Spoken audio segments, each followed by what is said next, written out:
Hello and welcome to another episode of the Bearded Mystic Podcast, and I'm your host Rahul N. Singh. Thank you for taking out the time today to either watch or listen to this podcast episode. Today we will be continuing on with my thoughts on the Bhagavad Gita. But before that, there's a few things I would like to let you know about. If you would like to support the Bearded Mystic Podcast, do sign up to our podcast Patreon page, where you can get ad-free and bonus episodes and other benefits depending on the tier that you pick. Details are in the show notes and video description below. Other ways to support the podcast is through Supercast and through Apple Podcast subscriptions. Every Saturday at 11 a.m. Eastern Standard Time, there is a free virtual meditation session along with a discussion and Q&A that lasts for an hour in total. Please find the details in the show notes and video description below if you are interested in meditating with us. Please like, comment and subscribe if you're watching this on YouTube. If you're listening to this on your favorite podcast streaming app,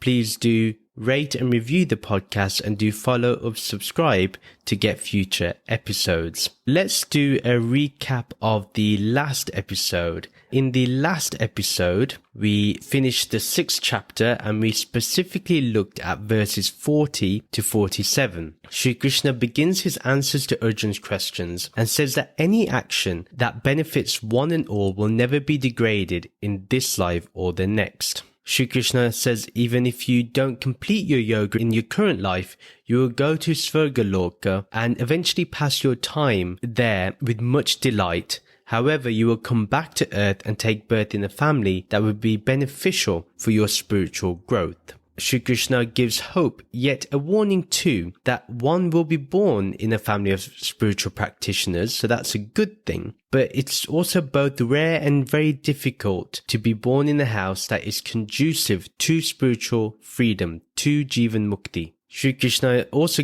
is guiding us on how practicing this yoga does bring benefits, especially from previous lives. The effort is never wasted and we pick up where we've left off in terms of spiritual practice. Shri Krishna guides on why union with awareness, dropping all notions of loss and gain, one becomes a perfected yogi, and Arjun should strive only for the highest, nothing less. Shri Krishna says the yogi will be awakened by the Vedic sounds like Om, and that will reawaken their journey towards realization. A burning desire will be awakened to achieve liberation in that very life. This is a goal set in stone. Shri Krishna also talks about how one should keep going on as they work on their spiritual goal of enlightenment.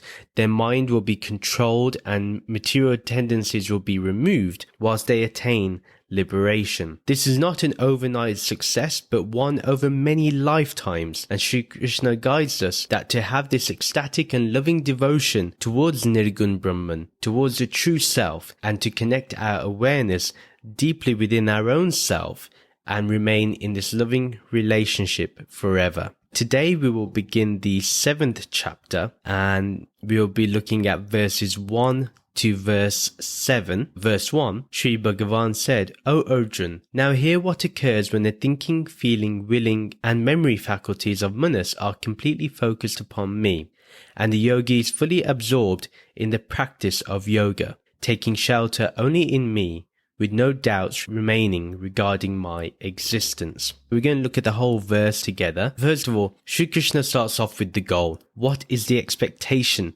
from practicing this yoga? What are we going to get from it? What are we going to achieve? Every thought has to be focused completely on formless awareness. That needs to be our focus. That needs to be where we are attentive towards. That's what we come back to in our day-to-day activities. No matter what happens, we are still going to remain in the awareness of the formless. Now, what happens is we will conduct our daily activities as normal. We will be eating, sleeping, drinking, enjoying life, and also facing the miseries of life. But we will be in that formless awareness. Every feeling and emotion is to be focused on formless awareness. Every wish and desire is to be focused on formless awareness. You see, it's very easy to desire something material, of prakriti, of nature.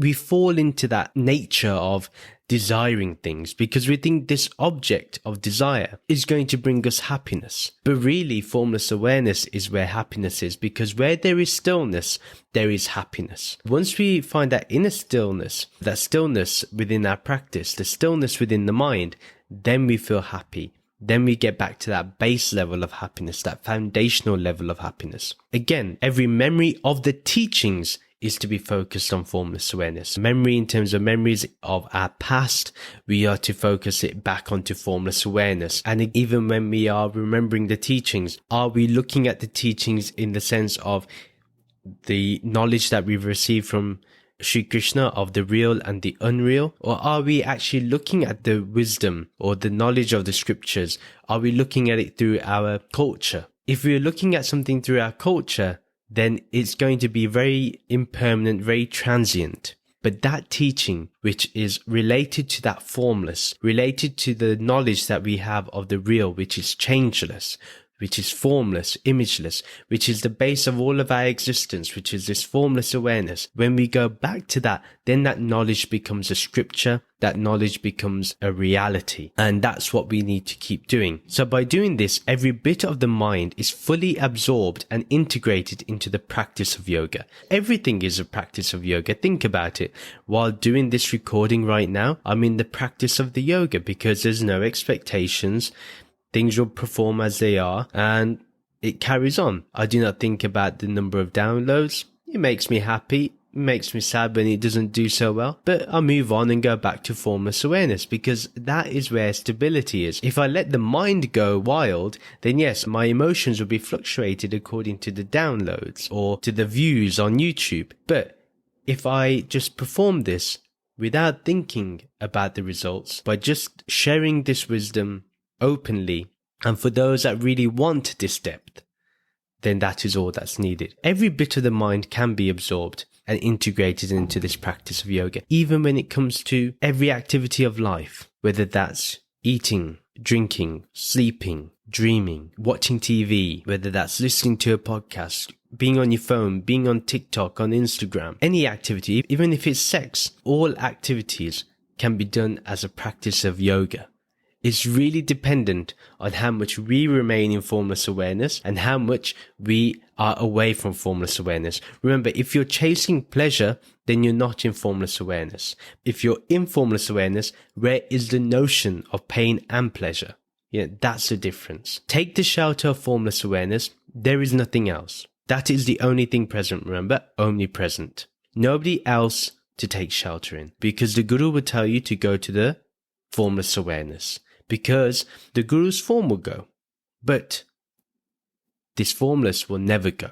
And that's why a true Guru always points you to the formless, always points you to that which will never disappear, which will never change, which will never go with time, which is not dependent on your birth and death, that is beyond this. That is what a true Guru brings to us. Only formless awareness is all-pervading, omnipresent and changeless. Taking shelter in me, when Sri Krishna says this, means is simply being aware of being aware. That's what he means. This is what Rupert Spira's main teaching is, but it's also very key here that that's what taking shelter means. So whenever you feel that you're getting absorbed into the world, where desires are coming up, where anger is coming up, where enmity is coming up, jealousy, greed, all these things, when they are rising up and coming up to the boiling point, then we go back to the shelter of being aware of being aware. We are basically going back to being in awareness of formless awareness. When one is in awareness of formless awareness, then one is automatically at peace and at tranquility. Now, is Sri Krishna talking about the existence of his name and form? I always refer back to this because I never know when someone may listen to this episode for the first time. And there is a lot of misinformation and a lot of misguided teachings about what Sri Krishna means when he says me. That's why I always make it clear whenever he says this, that we understand that he's not talking about the existence of his name and form. Absolutely not. If we think this, then we have also fallen back into delusion and attachment. Yeah, because only someone in the body and mind will be attached to a body and mind. But one who sees himself as the formless awareness we'll see the other as formless awareness. Therefore, when we understand the real teaching of the Bhagavad Gita, we will understand that Sri Krishna is formless awareness, giving us the wisdom of its own self. And not only its own self, but our very own self. Once you see directly this formless awareness, once you look at it directly and you perceive it and you're able to then absorb in it, you can never doubt it. After that, all doubts are disappeared. They dissolve away naturally. All doubts are removed. Not one iota of doubt will remain. This will take time, but it will get there. So some may linger on, but they will be uprooted. And every true guru will always tell you to doubt, will ask questions, to make sure you understand wisdom. Every true guru asks that. If a guru doesn't ask that or doesn't guide you towards that, then they're not being genuine, or they're not completely sure about how to explain the truth themselves. If you're part of a society or a community or a guru that tells you to question, you're in the right place. And I always say, you can always ask questions to me too. I'm available on social media and I'm there to answer your questions. The context of the whole verse is that Sri Krishna wants us to dedicate all functions of the mind, thinking, memorizing, sensing, feeling, desiring, towards formless awareness. No doubts should remain when we stay in the constant awareness of formless awareness. If we follow this, we can get to Jivan Mukti. We can get to liberation while we're alive. And this is the ultimate point of existing in this world as the Jiv. The Jiv is mainly looking for enlightenment, for liberation. But what happens is it gets to see all the shining lights of desires. So when desire comes up, it blocks or it veils what it's really looking for. So when we're able to address these shining lights of desire and we address them properly, with respect, with honor, then the Jiv automatically knows that, oh my God, I was chasing after something else when really it was Brahman that I was searching for. In verse 2, Sri Krishna says, I will explain in detail the Gyan, the sacred knowledge, from which you will achieve Vigyan, ultimate knowing and perfect discernment. Knowing this, nothing greater remains to be known in this world. Let's break this verse up a little. I will explain in detail the Gyan, the sacred knowledge from which you will achieve Vigyan, ultimate knowing and perfect discernment. A wonderful verse actually to set the pace for what we're going to be achieving here. First of all, Brahm Gyan, this knowledge that creates insights into Brahman, is the most supreme knowledge. If you have a look at the scriptures, they say that knowledge which takes you to Brahman is the most supreme knowledge. That is true intelligence. It creates insights into Brahman. It gives us what you could say intuitive responses to understand what we really are. By learning this by a competent teacher, someone well versed in the scriptures, who lives an ethical life and has a consistent spiritual practice. This is very important. First of all, a competent teacher is that which is well versed in the scriptures. If they don't know the Upanishads, if they don't know the Ashtavakra Gita, if they don't know the Bhagavad Gita, if they don't know elements of the Vedas that's related to the scriptures towards philosophy and Brahman, I would say stay away from them. If they can't even talk about Kabirji or what he really was talking about, or Ravidasji, or Mirabai, or Rumi, any of the mystics we've discussed in the wisdom of the mystics, even their sayings, just remember that a person that you're looking for today has to be well versed in those. The other thing is they live an ethical life. Their life is where they don't cheat others, they're honest towards others, and has a consistent spiritual practice, continuously practicing spirituality in any shape or form. Whichever way they can, they remember this formless awareness and they get absorbed in this formless awareness. From this wisdom, you will get Vigyan. Sri Ramakrishna was very big on Vigyan. There's a Swami called Swami Medanandaji, who has given insights into how Swami Vivekananda also expanded upon this teaching from Gyan to Vigyan. And Vigyan is basically the ultimate knowing. There is nothing more important to know and realize. Once you know Brahman, that's the ultimate. So you know it now, you know what Brahman is.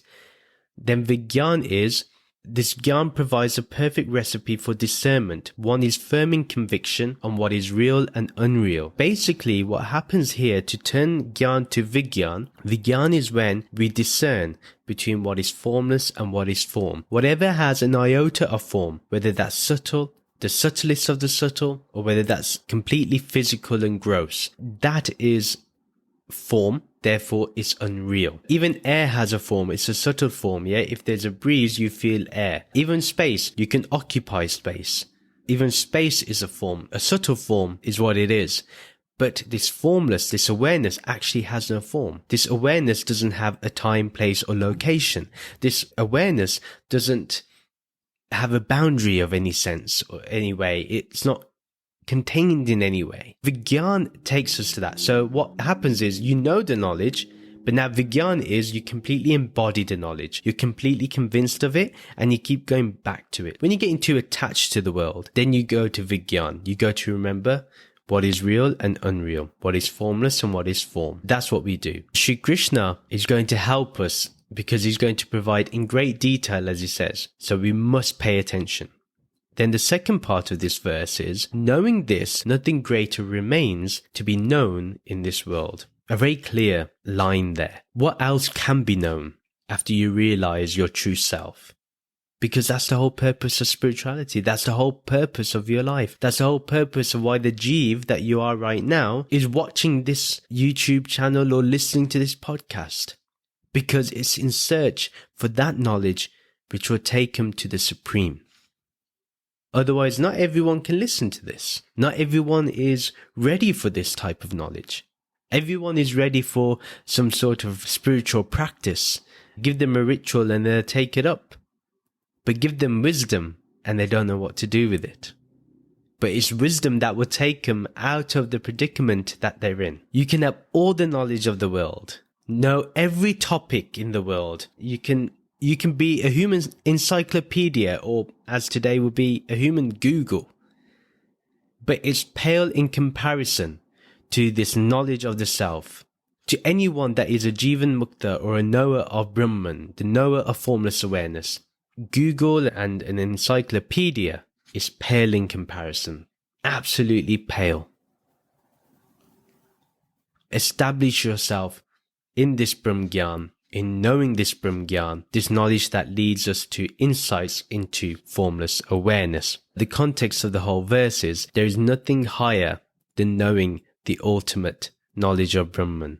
This will help us to achieve the highest spiritual goal, which is liberation through Vigyan. Verse 3, among thousands of human beings, few are consistently searching for Siddhi, ultimate self-perfection. Even among those who are seeking such Siddhis, very few are aware of my true nature. Let's look at the first part of this verse. Among thousands of human beings, few are consistently searching for Siddhi, ultimate self-perfection. Siddhi is sometimes also seen as spiritual powers, and the spiritual powers are mentioned in the Patanjali Yoga Sutras, but we won't go into it because it's not our main discussion point for today. But in this verse, it is seen as the ultimate self-perfection. How do we get to self-perfection?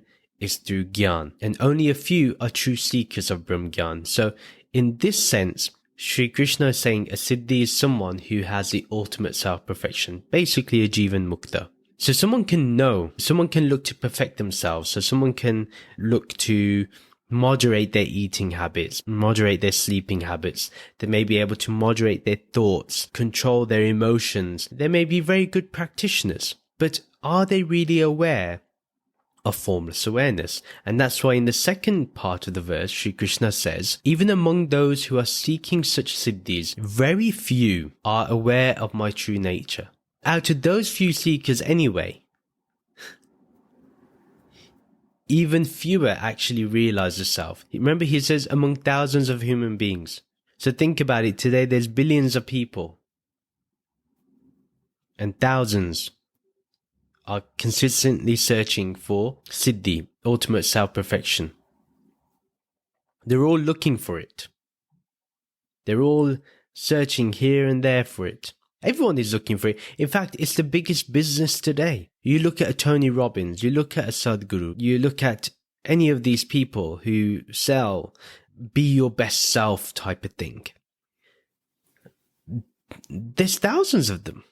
There's thousands of teachers and millions are following them. They're all trying to point to that. And because of those people, millions of people are searching for that self-perfection. But Sri Krishna says they're on one level. But this other level that we're talking about is why you are here listening to this podcast right now, or watching this podcast. Because you, out of those thousands, are a few people who are seeking to actually realize the self, actually become aware of formless awareness. To be in the awareness of it all the time. You get the knowledge, you've received the knowledge, but you're also embodying it. Hence, it's Vigyan. And when you embody this wisdom, then you are aware of what that Brahmgyan is, or what Sri Krishna really is, and what Sri Krishna is really pointing to. And there is only Nirgun Brahman, pure consciousness, formless awareness, simple. That's the only self-perfection. Remember, thousands are seeking it. How many are getting it?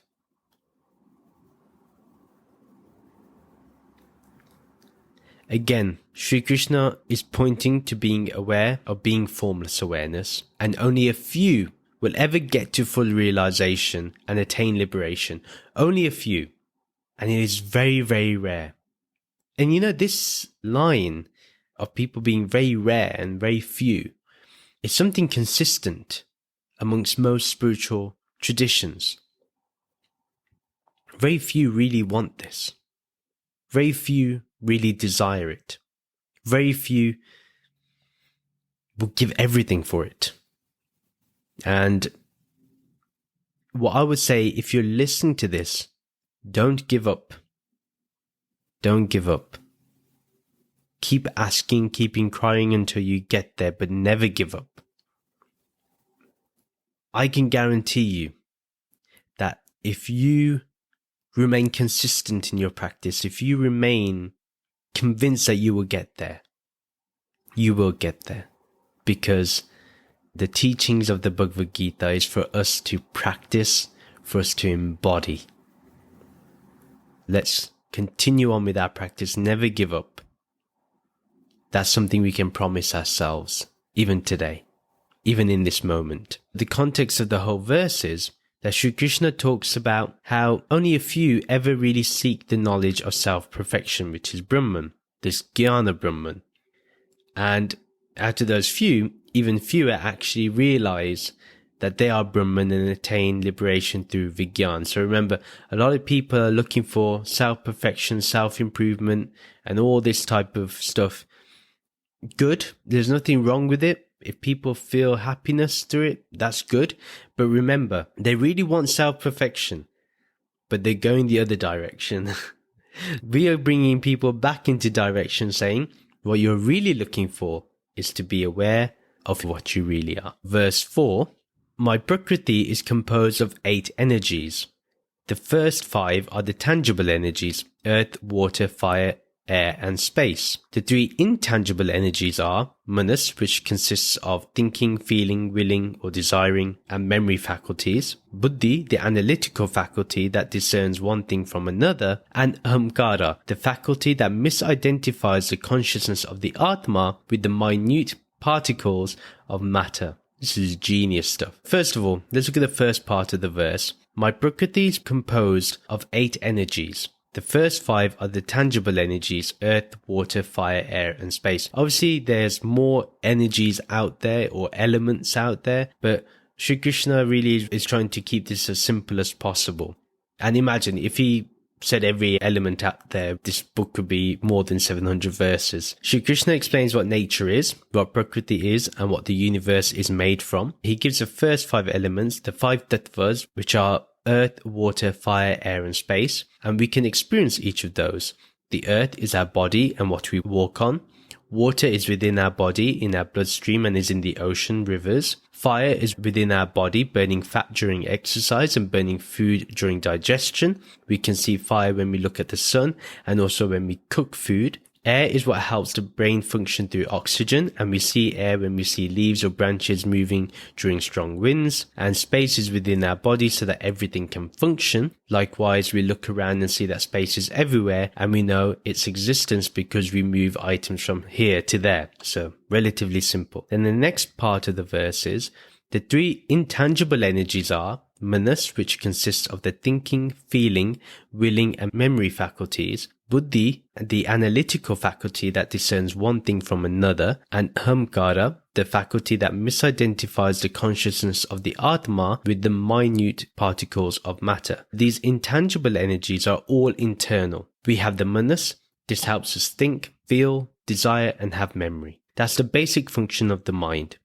Then, the buddhi is what helps us to analyze what action to do, as well as discern one thing to another, whether that is a choice, the understanding of reality, or knowledge of any topic. Our analytical mind is what helps us create those choices or create those answers, which helps others, but also discerns whether something is reality or just a figment of our imagination. Then the ahamkara is also known as the ego or false identity. This believes we are tiny atoms built with a solid structure, which we call the body, and also the mind. It also stops us from understanding our true reality, which is consciousness or awareness itself. Awareness is present, yet hidden within and beyond these five energies. That's what we have to understand. What we could say is these 8 energies hide the Atma, and therefore the ahamkara misidentifies what the consciousness really is. The awareness of the Atma is not matter, but it is consciousness itself. It's awareness itself. And Atma is our true self. The context of the whole verse is that Sri Krishna gives us an understanding of what Prakriti or nature is. He explains the 8 energies, which have 5 tangible and 3 intangible energies. Verse 5, these 8 unconscious energies constitute my apara prakriti, unconscious nature that is manifest as the realm of matter. Beyond that and distinct from it is my param, fully conscious and immortal nature. The countless atmas or jiva bhutas are manifestations of my param energy and are the moving force within every jagat or material universe. Let's break this down and let's look at the first part of the verse. These 8 unconscious energies constitute my apara prakriti, unconscious nature, that is manifest as the realm of matter. The 8 energies that we just looked at previously, they're all unconscious because they are not consciousness itself. This is the unconscious nature, you could say, of Brahman or consciousness. It is not awareness itself because it is manifested with form within the realm of matter. It's an object that we can observe and an object that we can identify with. Therefore, if we can observe it or identify with it, it means it's an object. Therefore, it's not the subject, which is consciousness. They have no real existence because they are constantly changing. We know that of the body, of the mind, or the manas, or the ahamkara, or even of the 5 tangible energies: earth, fire, air, water, and space. We know that all those are subject to change. The second part of the verse is, beyond that and distinct from it is my param, fully conscious and immortal nature. The param tattva or element is that which is beyond those 8 unconscious energies of nature, or what you could say the param energy, the ultimate energy, which is beyond those 8 unconscious energies of nature. It is also distinct from these 8 elements because when we are aware of formless awareness, we see that the body and mind has nothing to do with this state, as it has always been ever present. It is most supreme or param because it's fully conscious of its own self. It's fully aware of its own awareness. It is immortal because it has no change or modification. The third part of the verse is, the countless atmas or jiva bhutas are manifestations of my param energy and are the moving force within every jagat or material universe. Now, the countless jivas are just subtle manifestations of awareness, of existence. It is the jivas that are the moving forces within this material universe. Now, you could see the jivas as energies, energy forces that have a form. It is the jiva which gives the life force to both animate and inanimate objects of this universe. Due to lack of clarity, we think there are countless jivas, but remember, the energy or essence is one and therefore it appears countless, but it is one and the same as Brahman. Now, one thing I will say here is that we can just remind ourselves of Adi Shankaraji's line of Brahma Satyam Jagat Mithya Jiva Brahmeva Na Apara. Brahman is the ultimate existence, the ultimate truth, the ultimate reality. This world is neither real nor unreal, depending on what you associate yourself with. And this jiva is exactly the same as Brahman. There is no difference between the Jiv and Brahman. The context of the whole verse is that Sri Krishna guides us on what is one's true nature, and that is when we are fully conscious and fully aware of our immortal nature. Even the Jivas or souls are nothing but subtle manifestations subject to change due to reincarnation. But in essence, they are actually one and the same as Brahman, but due to the Ahamkara, they have misidentified what they really are. Verse 6. Try to understand that all beings have originally descended into this Apara world from the Para realm of Brahman, entering through the portal of my cosmic yoni or womb. I am the creator of and ultimately the destroyer of every material universe. Let's break this up a little. Try to understand that all beings have originally descended into this Apara world from the Para realm of Brahman, entering through the portal of my cosmic yoni or womb. Every being, good or bad, has firstly entered this material world of unconsciousness, or this unconscious energy, and donned on an unconscious form of the body or the 5 tangible energies, and then obviously inherited the 3 intangible energies. We have all originated from the shared being, the ground of existence, which is Brahman itself. Sat Chitananda, Sat is that ground of existence. The cosmic womb is where the material universe and ultimate realm of Brahman intermingle with each other and merge, although appearing as two. The Para realm of Brahman is the only thing that really is, and we have to understand that all beings have originated from that ultimate realm. Shri Krishna says in the next part that I am the creator of and ultimately the destroyer of every material universe. Brahman is obviously the creator and destroyer of every material universe, even the sustainer. It is all happening in this shared ground of existence, and everything will dissolve back into Brahman, into formless awareness. That's eventually what's going to happen. We automatically know that the creator and ultimately the destroyer of the material universe is nature itself. This is something we have to understand as a subtle point, only because Sri Krishna has talked about how this is an apara world, a world that is not essentially real. It's not an ultimate existence. It is, you could say, unconscious world. So it's not conscious of itself, and therefore it's not real. It's a subtle point that we have to remember and we have to keep ourselves alert about. This is something we have to truly understand. And if you have questions about this, do ask me. We can elaborate on this even further. The context of the whole verse is that Sri Krishna talks about how the material universe and the spirit meet in the cosmic ground of existence, in the yoni, in the womb, the shared being, and eventually they manifest in some form, and eventually it will dissolve back into formless awareness. Then verse 7, O Arjun, there is nothing greater than me or beyond me. All that exists is held in place by me, just like the jewels strung on a necklace are held together by invisible threads. A very nice analogy, a very nice image to remember this by. First part of the verse is, O Arjun, there is nothing greater than me or beyond me. Now who is this me? Again, Sri Krishna is talking about his true nature, his true self, which is Brahman.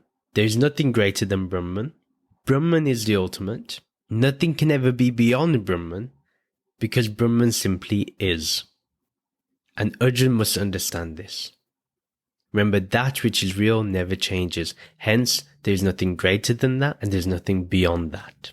It is the ground of all existence. That's why there is nothing greater than Brahman. This is what Sri Krishna is referring to. Not to his physical form or his physical mind, then he will fall back into Prakriti. Then all we are worshipping is a Prakritic Krishna, not the spiritual or Adhyatmic Krishna. Understand the difference here. Subtle point, but many of us don't know. And this is what we have to understand. Then Shri Krishna says, all that exists is held in place by me, just like jewels strung on a necklace are held together by invisible threads. All of this material universe, all these manifestations are held by this invisible power of Brahman. Yeah, it's there. It's like, so, it's all interconnected. Just like beads or jewels on a necklace. So you can see the objects of this universe as beads or jewels or pearls on a necklace. They're held by a thread that we cannot see, an energy we cannot see. This whole world, this whole universe is interconnected, even though we cannot see how it connects. But now we should know that formless awareness is what is holding everything together. So understand from this that there is only formless oneness, nothing more, nothing less.